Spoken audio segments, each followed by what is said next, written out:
श्री स्वामी समर्थ. माझ्या माता बहिणींनो, मी हे उन्हाळी सामान कसं बनवायचं हे सांगणार आहे आज. तर हे जे ब्लॉग मी का टाकू शकले नाही की तेव्हा मी यूट्यूब चालू केलेलं नव्हतं. आता मी यूट्यूब चालू केलेलं आहे म्हणून हे मी ब्लॉग टाकू शकले नाही. नेक्स्ट नक्की मी टाकेन हे कसे बनवलेले आहेत ते. पण आता मी ह्याची माहिती सांगू शकते की ही मी उन्हाळी सामान कसं बनवलेलं आहे. तर बघा, इथं मी तांदळाचे किचे बनवलेले आहेत. तर मी तांदूळ 2 पाण्यानं स्वच्छ धुवून घेतलं आणि वलसावलीला वाळवून घेतले आणि ती गिरणीमधून दळून आणलं.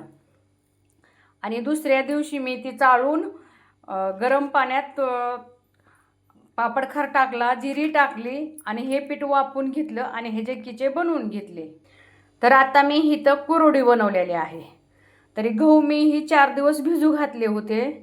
5व्या दिवशी मी ती काढले, स्वच्छ धुवून घेतलं आणि त्याचं मिक्सरनं चीक काढून घेतलं आणि ती रात्री भिजू घातले आणि ती 2दा त्याचं पाणी काढून घेतलं. म्हणजे ते अशा पांढऱ्या शिपट होत्या म्हणून मी 2 वेळेस त्याचं पाणी काढून घेतलं. मग दुसऱ्या दिवशी जेवढं चीक होतं तेवढंच मी गरम पाण्याचं आधण ठेवलं.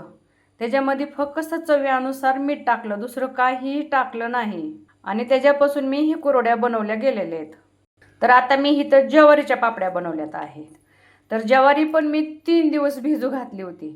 4थ्या दिवशी मी ती ज्वारी खळाखळा धुवून घेतली आणि 3ही दिवस धुतलेलीच होती, धुवूनच ठेवत होते. मग 4थ्या दिवशी चांगली धुवून घेतली स्वच्छ पाण्यानं. मग वल सावलीला वाळवून घेतली. मग मी गिरणीतनं ती दळून आणली.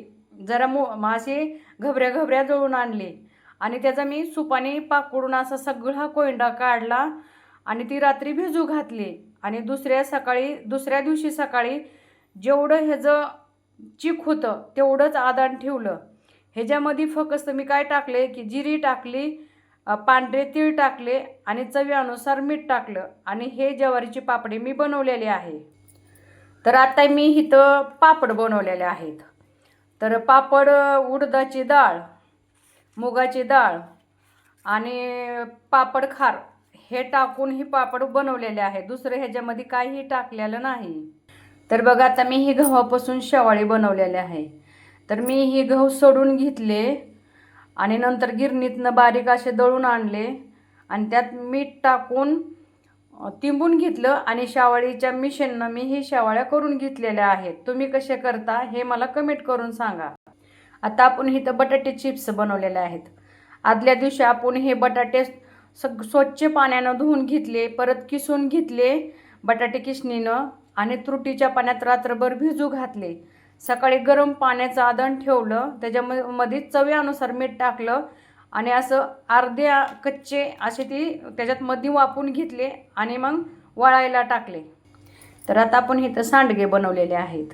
तर हे सांडगे उडदाची डाळ, मुगाची डाळ आणि मटकीची डाळ ह्या 3 डाळीपासून आपण ही सांडगे बनवलेले आहेत. तर ह्याच्यात चवीनुसार आपण मीठ टाकलेलं आहे आणि ह्याच्यामध्ये थोडी हळद टाकलेली आहे, थोडी लाल मिरची टाकलेली आहे. ही मी ह्या प्रकारचे असे बनवलेले आहे.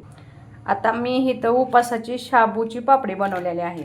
ह्याच्यामध्ये शाबू घातलेला आहे, बटाटे घातलेले आहेत आणि जिरे घातलेत आणि चवीनुसार मीठ घातलेलं आहे आणि मी ही पापडी बनवलेली आहे. तर आपण इथं बटाट्याच्या चकल्या बनवलेल्या आहेत. तर ही चकल्या आपण ह्याच्यामध्ये काय घातले, शाबू घातलाय, बटाटे उकडून घातलेले आहेत, चवीनुसार मीठ घातले आणि लाल मिरची घातलेली आहे आपण ह्याच्यामध्ये, दुसरं काहीही घातलेलं नाही. तर आपण इथं बाजरीपासून बनवलेले हे बाजरीचे छोटे छोटे खरुडे म्हणतात. तर मी बाजरी पाण्यातनं काढली, भरडून आणली आणि रात्री भिजू घातली. सकाळी आदान ठेवलं, त्यात लाल मिरची घातली, चवीनुसार मीठ घातले, पांढरे तीळ घातले आणि ही खरुड्या बनवलेल्या आहेत. तर माझ्या माता बहिणींनो, तुम्ही उन्हाळी सामान कसे बनवतात हे मला कमेंट करून सांगा. जर ह्यात काय चुकीचं असेल तर नक्की तुम्ही मला सांगू शकतात. आणि हो का, मला कमेंट करा, फॉलो करा.